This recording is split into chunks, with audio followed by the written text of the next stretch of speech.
Danas ćemo govoriti o jednoj temi koja je aktualna danima, a to je miting koji je održan 19.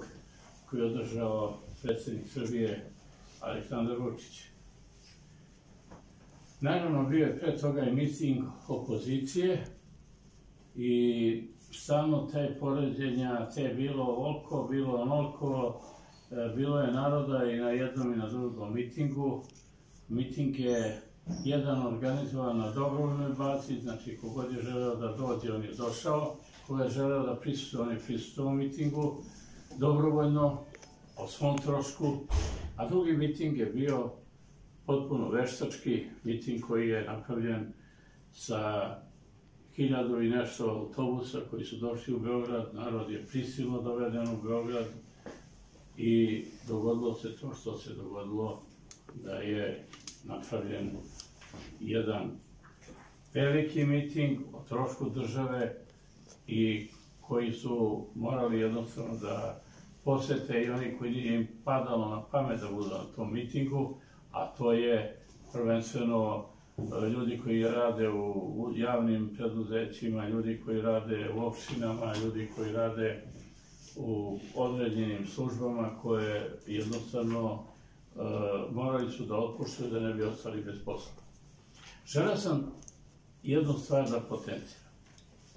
Vučić je napravio jedan miting što je nasilje nad narodom Srbije.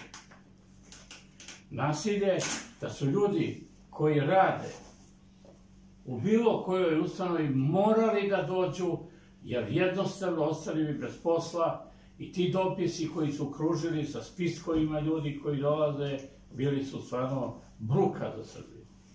To je jedna bruka da vidi svet kako se narod dovodi nasilno na jedan miting. Te jadne, izmučene ljude koji su privedeni ovde za neke sitne pare, sa sendvičima u rukama i koji su morali satima da stoje u Beogradu i da glume jednostavno podršku Vučića. Sa Kosova su dovozili Šiptari u šiptarskim autobusima, to se jasno vidi sa ovih fotografija.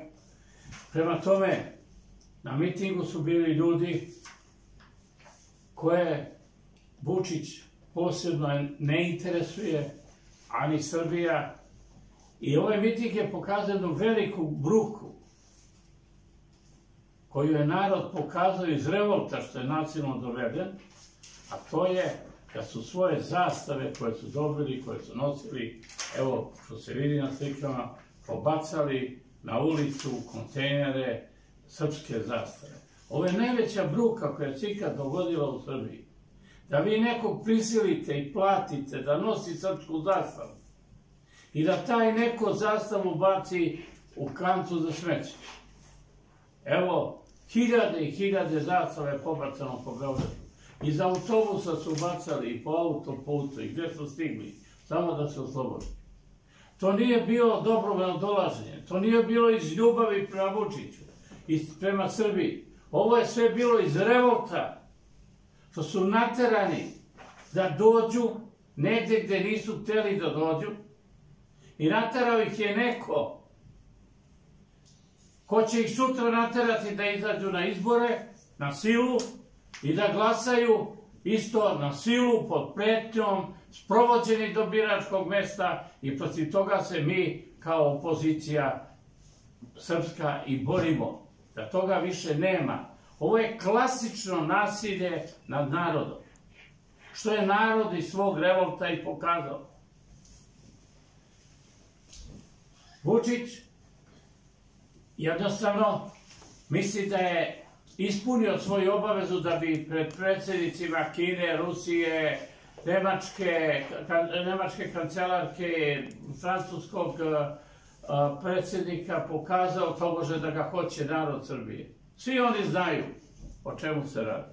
I zato se prema njemu tako i ponaša. Ovaj miting 19. nije bio miting budućnosti Srbije.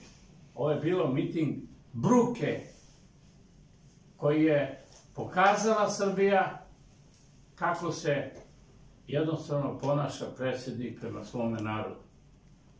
Nasilnički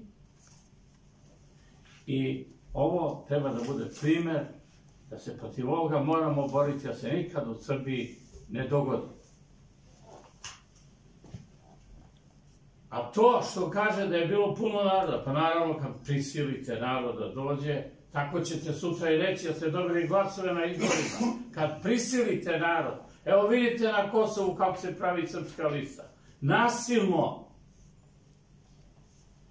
To je klasično nasilje nad narodom, koje sprovode i određene službe, jer na mitingu ste imali puno raznoraznih kriminalaca koji su to nasilje sprovodili u delo i koji su narod terali da radi ono protiv svoje volje.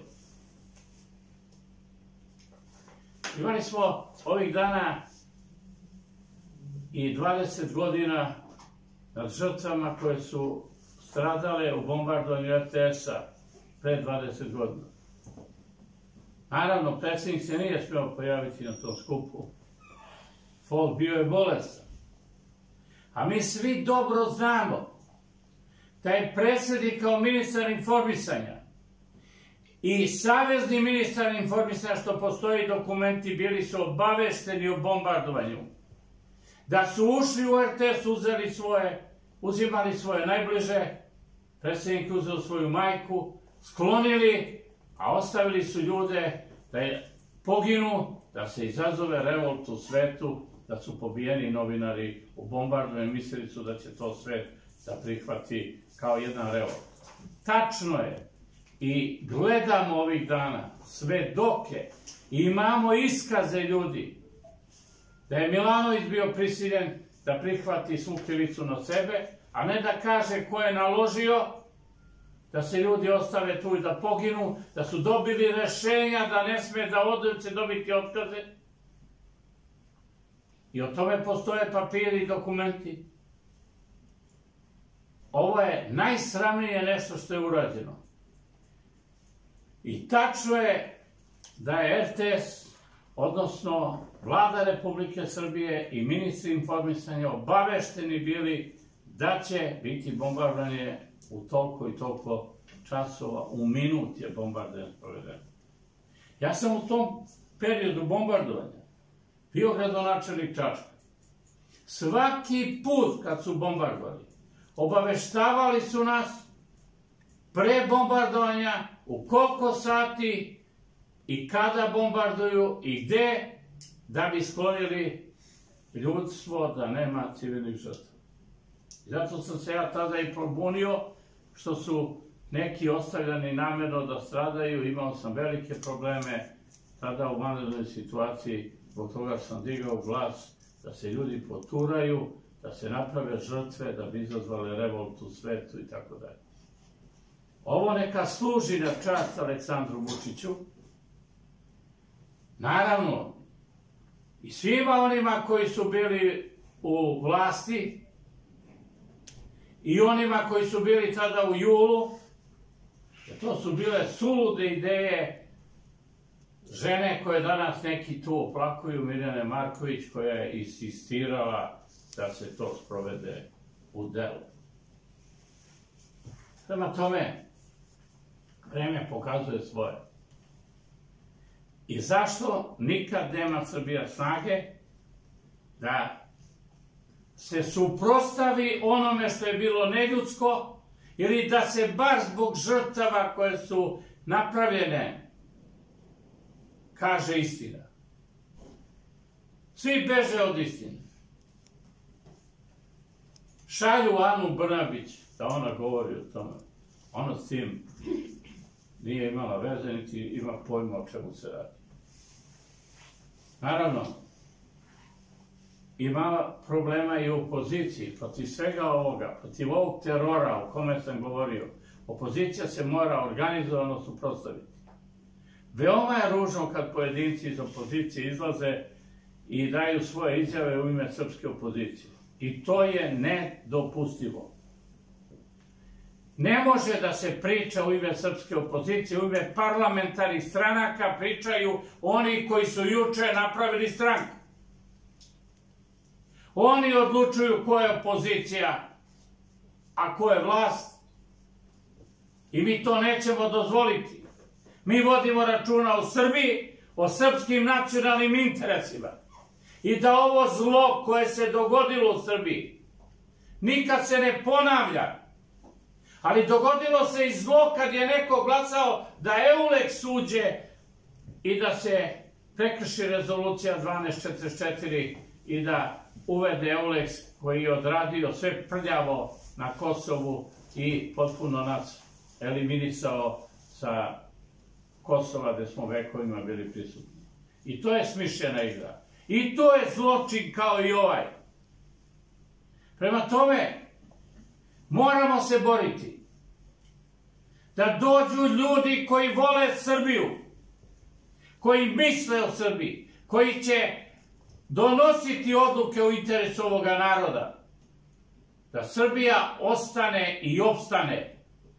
Ne možemo pričati da Srbija ima budućnost sa onima koji oteraše srpsku mladost. Stotine hiljada mladih je napustilo Srbiju. Svaki dan ih teraju. Raznim odlukama. Selo su potpuno uništili, ubili. Ne postoji više.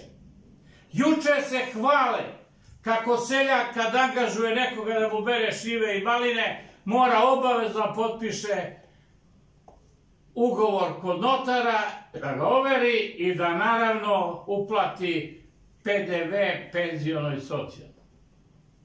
Pa na selu nema radne snage i onako.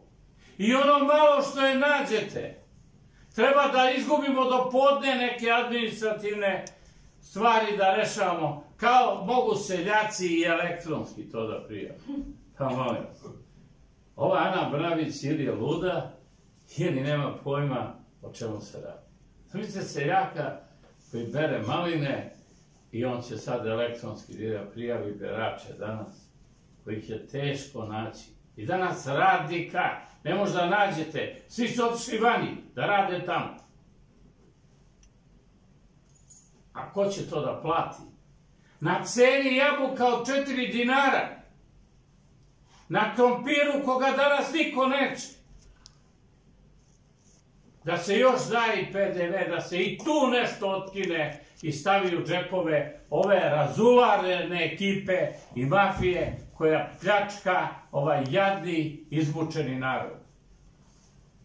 Vučić je za miting koji je pravio i terao narod iz onih 1200-300 autobusa koje je dovedao, mogao da kupi 5 magnetnih rezonanci. A ne da se SMS porukama šalje i da se kupuje da bi se Srbija mogla da leči blagovremeno. To je jednostavno priča za malu decu. Ovo su pljačke nezapamćene. Evo ponovo se ugovaraju poslovi bez tendera. Milijarde se troše, peru, otimaju, a neko će to morati da plaća. Ali sve, hvala Bogu, ima papire svoje. I sve se zna.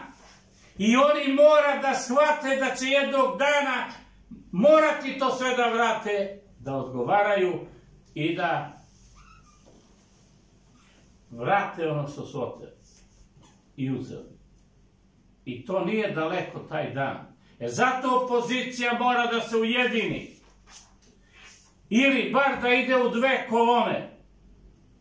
Ali da sarađuje i da niko umesto nje ne izlazi i ne nastupa i ne govori.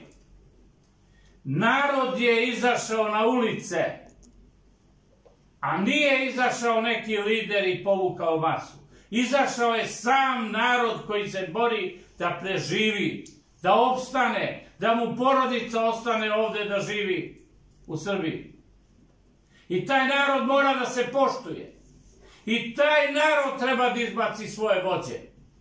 A ne da se neki nameću da oni to vode i da kvare posao koji elegantno i veoma brzo može da se odradi i završi.